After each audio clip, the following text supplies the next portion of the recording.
I'm Susan Euler. The Westward Movement largely defined the American way of life for more than 100 years. Many people prospered, but others suffered greatly because, although exciting, the 19th century was a very cruel age.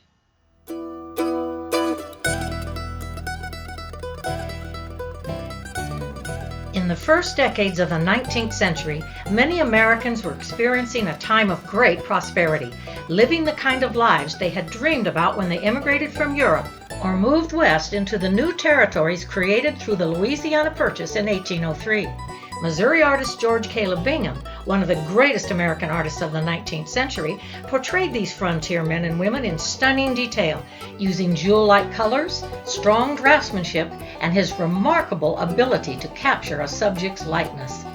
However, these are storybook depictions of the American frontier, where everything is neat and tidy. But that's what his buyers back east wanted. By the 1840s, the Westward Movement had already taken on myth-like proportions. Although Missouri was a slave state, Bingham was very much against slavery. He was elected to the Missouri House of Representatives in 1848, where he actively opposed all pro-slavery resolutions. Political themes and scenes of politicians campaigning for office are among Bingham's best-known works. In them, he shows how political viewpoints and the outcomes of elections affect different people in different ways. Some are elated, others are depressed. Some seem confused or are not taking the process all that seriously. The Missouri frontier of the 1840s is also the setting of Mark Twain's novels, The Adventures of Tom Sawyer and The Adventures of Huckleberry Finn. Written in the 1870s, they are based on Twain's own childhood memories of growing up in Hannibal, Missouri along the Mississippi River during the 1840s. Depicting a seemingly idyllic childhood of painting white picket fences, going on picnics, and having wild adventures, these novels are also very dark stories that reveal a strong undercurrent of social inequality, with the specters of slavery and prejudice against Native Americans always lurking just below the surface. In 1848, two major events changed the focus of the Westward Movement. The first was the signing of the Treaty of Guadalupe, Hidalgo, which brought an end to the Mexican-American War, a long and drawn-out conflict involving extremely complex political and territorial issues. But what we need to know here is that according to the terms of the treaty, Mexico agreed to cede all its lands north of the Rio Grande and west of Texas over to the United States. This included California. As luck would have it, on January 24, 1848, only a few weeks before the treaty was signed, gold was discovered in California at Sutter's Mill on the American River, near where Sacramento is now located. This discovery was not made public, but it was leaked to the press in March. By that time, however, California was already in the hands of the United States. So anyway, people immediately began arriving in ships from countries such as Mexico, Peru, Chile, and even from as far away as China, hoping to strike it rich.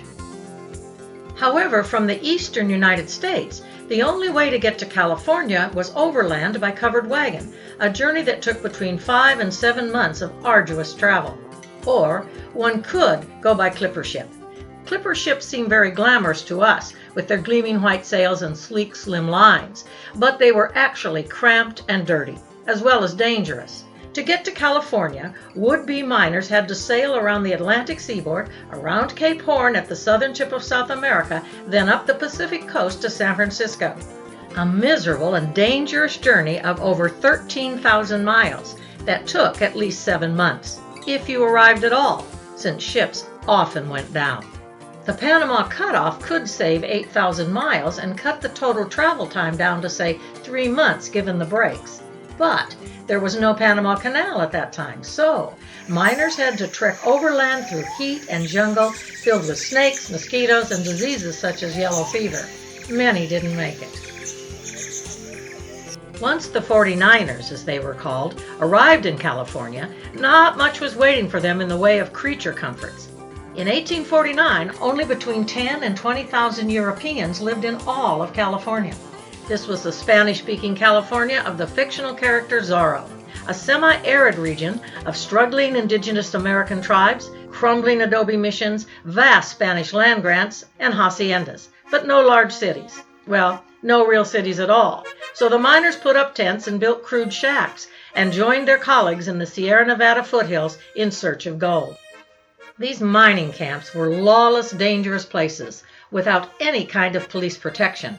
But before long, enterprising citizens built stores, saloons, hotels, and brothels. These gold rush towns were still plenty lawless and had rutted, unpaved streets. But at least they gave the miners something else to do besides kill one another. And by the way, even San Francisco still had unpaved streets. The California Goldrush only lasted a few years. By 1850, most of the surface gold was mined, even as more and more would-be miners arrived. So, new methods of extracting gold had to be developed. Large, well-funded enterprises introduced placer or hydraulic mining. Hydraulic mining used powerful steam-powered jets of water to tear down hillsides to expose gold-bearing rocks. It was an ecological disaster that permanently scarred the landscape, leaving huge piles of rocks known as tailings. These can still be seen today. The people who owned the hydraulic mining operations got filthy rich, but this was not true of ordinary pick and shovel miners, few of whom made any money at all, and eventually had to earn their livings as paid labor.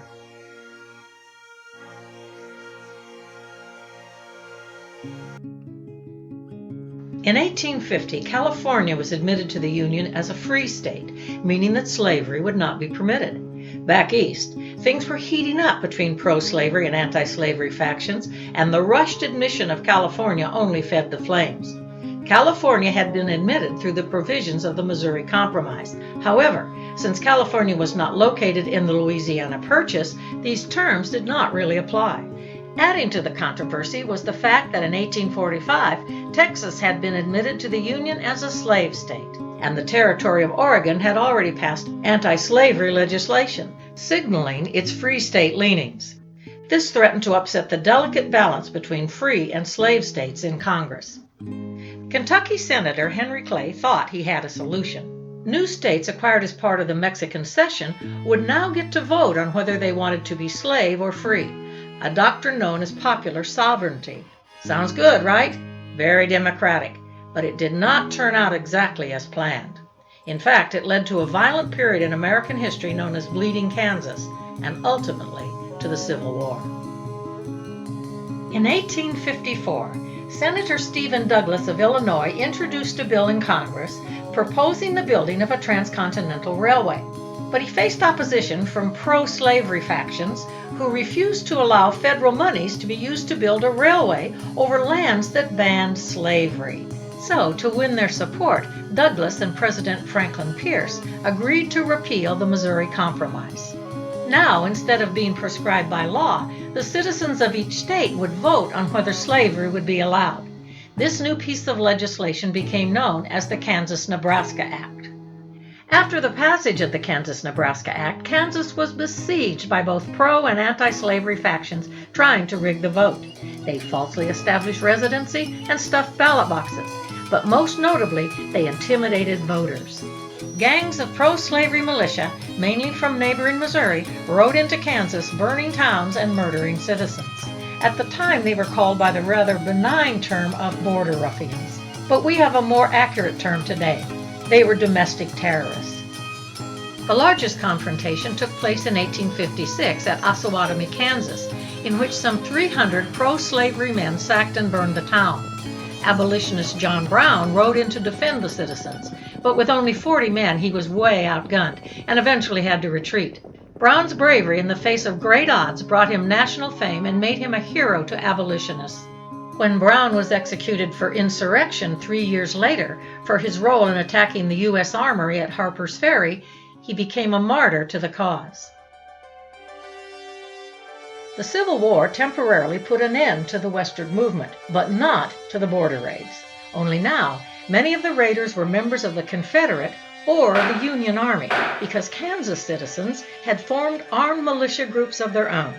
Known as Redlegs and Jayhawkers, these groups claimed only to be protecting the citizens of Kansas, but much of what the Jayhawkers did was simply plunder. In fact, to jayhawk became a slang term for to steal, at least in Missouri. And as you probably know, the Jayhawk is the mascot of the University of Kansas. In 1863, the town of Lawrence was attacked by a violent gang of border raiders from Missouri, led by William Quantrill, a member of the Confederate Army and a former schoolteacher from Ohio. Riding under a black flag, Quantrill's raiders set fire to Lawrence and killed between 160 and 190 innocent men and boys. Riding alongside of Quantrill were two young men who will go on to gain fame as some of the most notorious bad men of the Old West, Frank and Jesse James. In the third part of the series, we'll be looking at the period in American history known as the Old West. Here's a short preview of what's coming up.